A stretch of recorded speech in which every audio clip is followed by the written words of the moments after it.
As we've told you, Christine Blasey Ford has agreed to testify this week about her allegation of assault by Supreme Court nominee Brett Kavanaugh. Martha Teichner takes us behind the headlines. Where I'm focused right now is doing everything that we can to make Dr. Ford comfortable. For Senate Judiciary Committee Chairman Republican Charles Grassley, this past week has been all about optics. How to stage manage Brett Kavanaugh's confirmation vote fast before November's midterm elections. But at the same time, to look like the embodiment of sensitivity toward Christine Blasey Ford. Call it Grassley's, no, the entire Judiciary Committee's, Anita Hill problem. People are asking how we could have let your statement slip past us. How could we have had the committee vote without airing this matter? Grassley is one of 3 senators still on the committee who were there in 1991 for the spectacle of 14 white men confronting law professor Anita Hill over allegations of sexual harassment against then Supreme Court nominee, now Justice, Clarence Thomas. Professor Hill, you said that you took it to mean that Judge Thomas wanted to have sex with you, but in fact, he never did ask you to have sex, correct? No, he did not ask me to have sex. He did continually pressure me to go out with him, continually.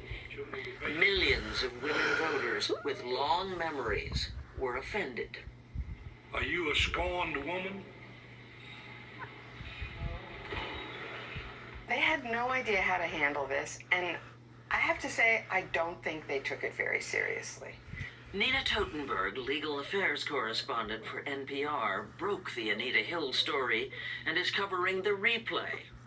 This is an election year, after all. Neither the Republicans nor the Democrats want to look insensitive, but it is a very political proceeding. A great deal of what we see on camera will be and has been role-playing.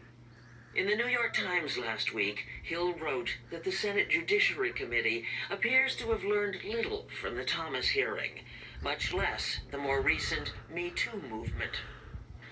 So, can this week's hearing be fair to either Blasey Ford or Judge Kavanaugh? Confirmation hearings are never fair. It's the nature of the beast. It's pretty raw politics. To take a man like this and besmirch. What is this White House afraid of? What is this president afraid of? We don't want this to be a 3-ring circus. And I just want to say to the men of this country, just shut up and step up. Do the right thing. You've watched the fight. You've watched the tactics. But here's what I want to tell you. In the very near future, Judge Kavanaugh will be on the United States Supreme Court. The Supreme Court has always been a political body, but it hasn't always been a weapon in the wars of polarization, and that's what we're seeing. John Meacham is a Pulitzer Prize-winning biographer and author of The Soul of America. An essential thing to remember here is that ever since 1962, which was the school prayer decision, the Supreme Court has been at the center of the conservative agenda for power. This was clearly advanced as well by Roe versus Wade, but you didn't have these kind of confirmation battles. You have them now because every seat is seen as a chess piece in the struggle for power. Republicans remember the defeat of Reagan nominee Robert Bork in 1987, a campaign so ugly that Bork became a verb, meaning to kill someone politically. It is a president's constitutional right to nominate a Supreme Court justice, and it is the Senate's constitutional right to act as a check on a president and withhold its consent. Democrats were apoplectic when Senator Mitch McConnell refused for nearly 10 months even to hold hearings on nominee Merrick Garland, running out the clock on the Obama presidency. You know, ideally, the Senate should be an umpire in American life. The constitutional structure was set up so that they would be the saucer in which the milk cooled. Right now, the Senate isn't doing that. So where does that leave this week's he said, she said, and the vote on Judge Kavanaugh's nomination that will surely follow?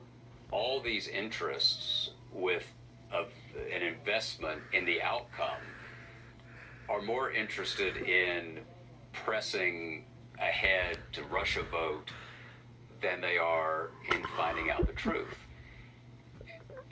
And I think that that's one of the reasons a moment like this is going to create even more division in a country that a lot of us thought couldn't be much more divided.